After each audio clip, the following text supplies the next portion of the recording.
Hey everyone, welcome to the Daily Deuce. I'm Akili Brown here with... And I'm John Webster, and welcome to another segment of the Daily Deuce. How you doing today, Akili? You know, I think I'm doing all right, but we're joining everyone from beautiful Bell Ziegler Park. And I'm a little thrown off because we're really testing the elements today. Well, testing the elements in every way possible. We also are right next to the Tacoma Park Metro Station, so we can hear the trains going by as they're, what do they call it, single laning? Single laning, Yes, exactly, yes, exactly. A single tracking. Single tracking, yes. Yes, see how often I ride the train. Exactly.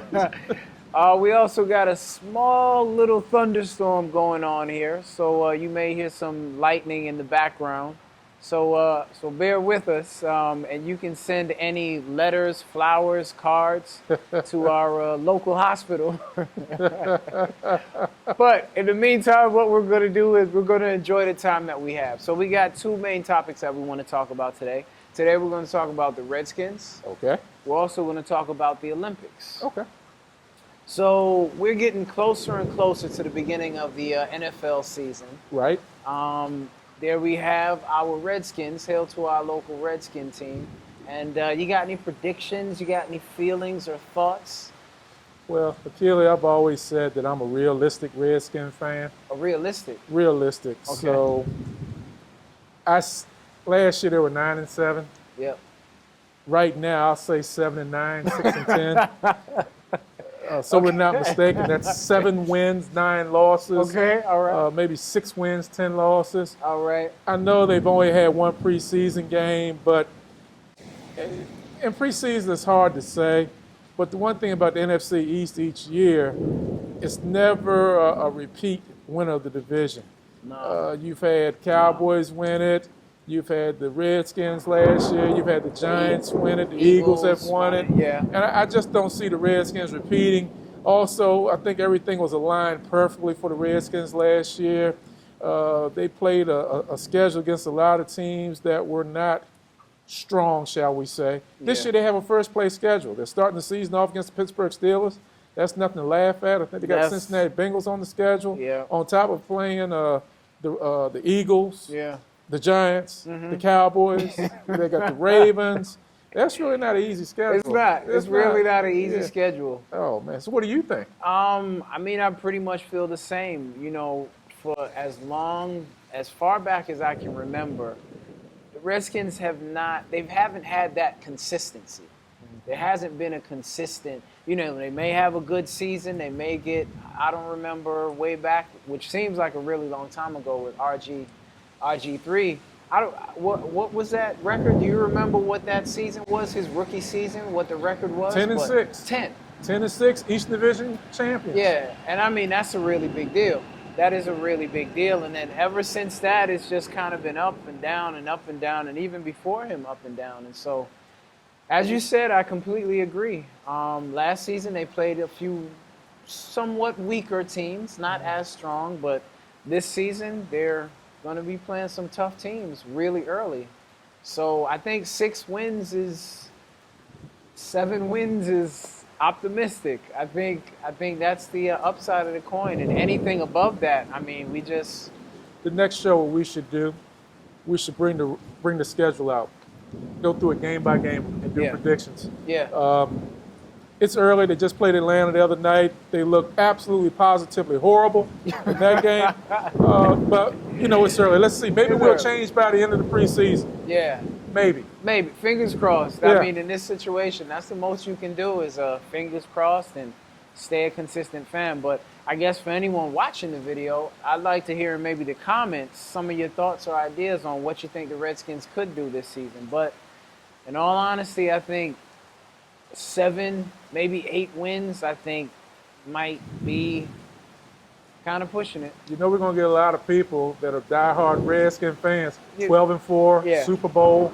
Josh Norman's going to make the difference. You get that. Yeah. You get that. Yeah. You get that. You got a lot of people optimistic about Cousins and the fact.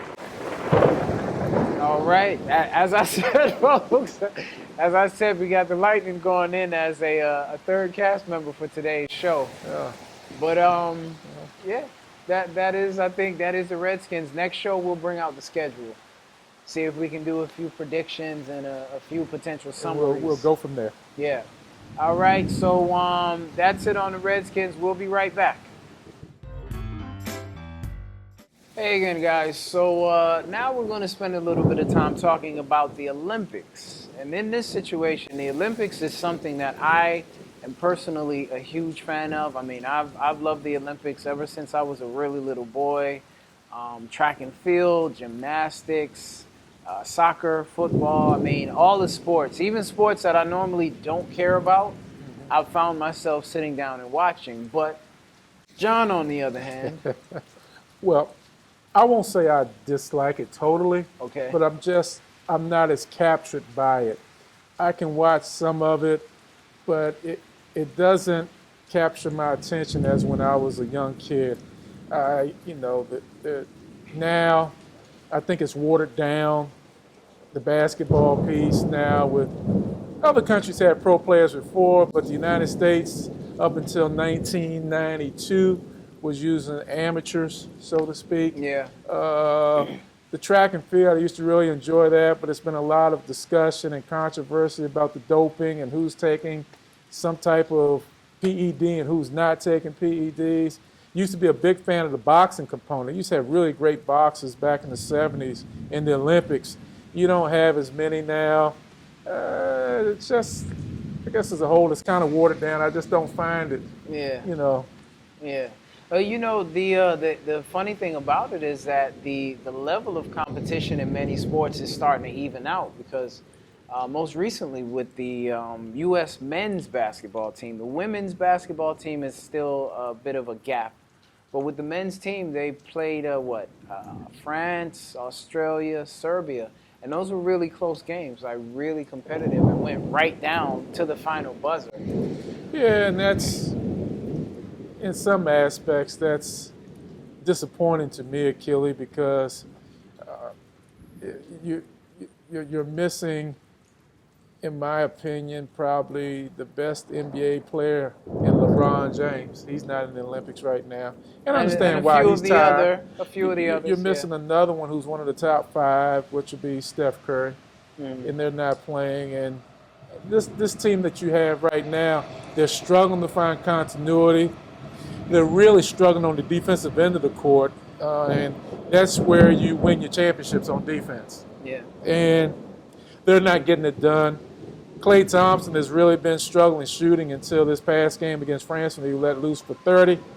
But it's just not I'm not rushing home to watch the U.S. Olympic team play a basketball game. I'm just really finding it to be a struggle. They struggled against France, and France's best player is Tony Parker, who plays for the San Antonio Spurs, who did not play in that game. And France still only lost by 3. Too watered down. Yeah.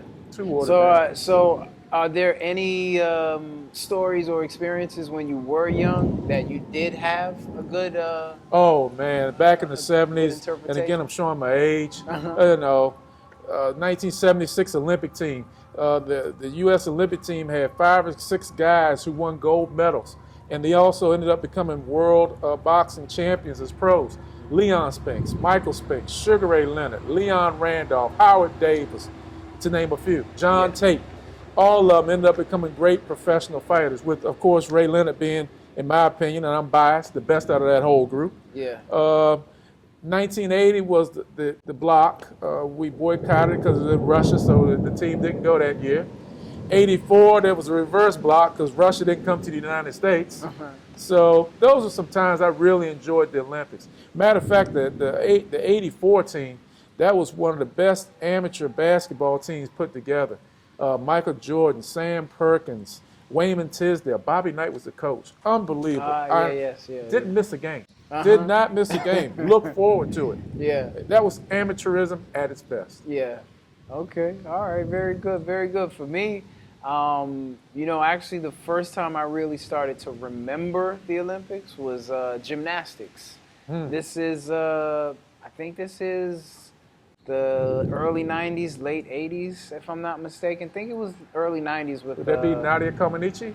Nadia Comaneci, but especially Dominique Dawes. Yep. That was the part where I really actually started. And then her local ties to Tacoma Park. Yeah. Tacoma Park and everywhere. That was the point where I really started to recall things. Did I throw you that time for somebody that doesn't like the Olympics? Did I throw you that? I knew a couple names there. Yeah. Did I throw you? You did. And so we'll be right back, guys. But when we come back, we're probably going to talk about some sports that maybe we would like to see in the Olympics. Hey guys, so now that we are in officially the dead middle of the Olympics, if I'm not mistaken, week 2 or so of what I think is a 3-week tournament. One of the things we want to do is talk about going forward, some of the events and things we'd like to see happen to either events we'd like to add to the Olympics or things we'd like to happen to sort of make it a bit more interesting. So I know I was talking to my brother the other day, and one thing that he actually recommended was Formula One racing, which is a very international sport. Does actually require a lot of money, though, because the tracks that they race on, unless they're going to shut down the streets and use it, the tracks are pretty expensive and do require a good amount of upkeep. So that's one. Another one is baseball. Sure. But from what we've already known or from what we're hearing thus far, baseball should be coming back in the 2020 Tokyo Olympics. But I wanted to see with you, John, what do you feel would help make it a bit more interesting, the Olympics? For me? For you, since you do have the feeling of it being a little watered down and not so appeasing or I think what I would want to see, Achilles, is probably what people would say is a pipe dream now, because now everything is the genie's out the bottle, for lack of a better term. Okay. So being able to go back and see actual amateur athletes participate. As I mentioned back in '76 with the boxing team, those are all amateur fighters who went on to have great careers as pros. Now you're willing to take pro boxers to be in the Olympics. I just don't think it's really a good situation for a professional athlete to be cast in a situation competing against other athletes in the Olympics who are supposed to be amateurs. But the problem is now all the athletes are really professionals. Lithuania, they have their own professional league, so they're playing over there. So what I want to see happen really can happen, because we're past that point now. You know, for me, it was really enjoyable when you took the U.S. athletes and they were amateur athletes. They were still competing in college, or they were amateur boxers. And to see them go against some of the other countries and some of their best athletes, because it was pure amateurism from the United States standpoint.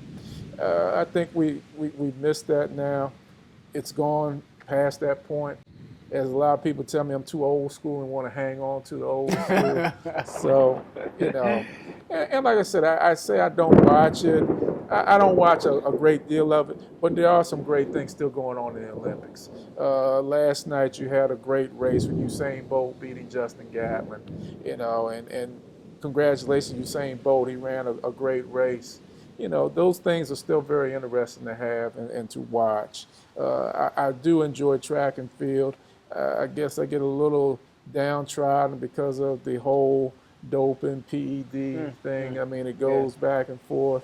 It's unfortunate for Justin Gatlin. I think he really made a gallant effort to get past his doping suspension and try to get the gold medal last night. And unfortunately, he fell a little short. But in the world of track and field, he's always going to be public enemy number one.